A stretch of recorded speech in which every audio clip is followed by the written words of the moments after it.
Max Makhanya-ke lo bafethu simaze khona ku TikTok eqoqa amagula eveza khona ukuthi-ke asinaso isilo kwaZulu. Lokhu kusho nje emva ukuthi-ke unokukhuluma ngekukhona ukuthi-ke isilo komisiZulu-ke uzama ukuthi-ke ahlukanise-ke nonkosikazi-ke ukuqala lapha-ke ashada naye-ke. Max Makhanya-ke ugweqa amagula-ke ukhulumisa-ke nolimi-ke, kodwa-ke ungaba nokuthi umphikise noma kumvumele kulokhu akushoyo. Nika ithuba-ke umlalele umuzwe ukuthi ngabe uthini Mfoka Makhanya. Okunye nje ngifuna ukunikhumbuza kona amaZulu ukuthi asinaso isilo. Ya umuntu nje oyisilo kwaZulu asinaso, seloku nje kwakhothama umdlokombane.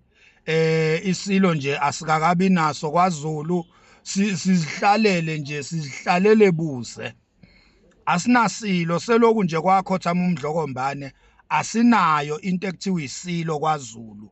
Sihleli nje without king. KwaZulu asinaso isilo, sihleli nje dengwane, sisele nje dengwane. Ya engathi nje engathi ngingavuka umdlokombane aqhubeka asibuse ngoba sasala dengwane ngokukhothama kwamdlokombane vuka udla amadoda. Sasala nje dengwane kanjalo. Isilo asinaso. Thina sasinesilo thina. KwaZulu sike saba nesilo thina. Sike saba nesilo thina, into eyayikhuluma proudly and boldly ithi yona akekho umuntu ozodla umhlaba wakithi kwaZulu. Akekho umuntu ozodla umhlaba wakithi kwaZulu ngisaphila.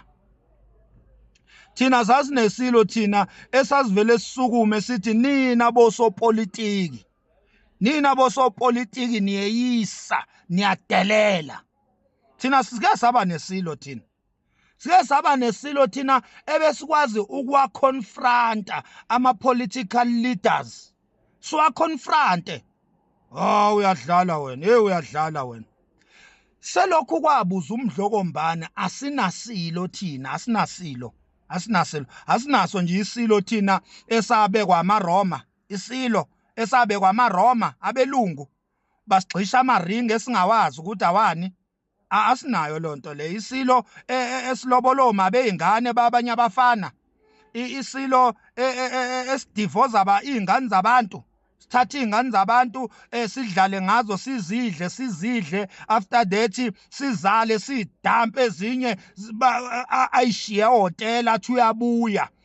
Ahambe ijuba likaNoah, ezinye anze ayilobole after that eseqedile ukuzidla ayishiya kanjalo abesethi uyayidivoza.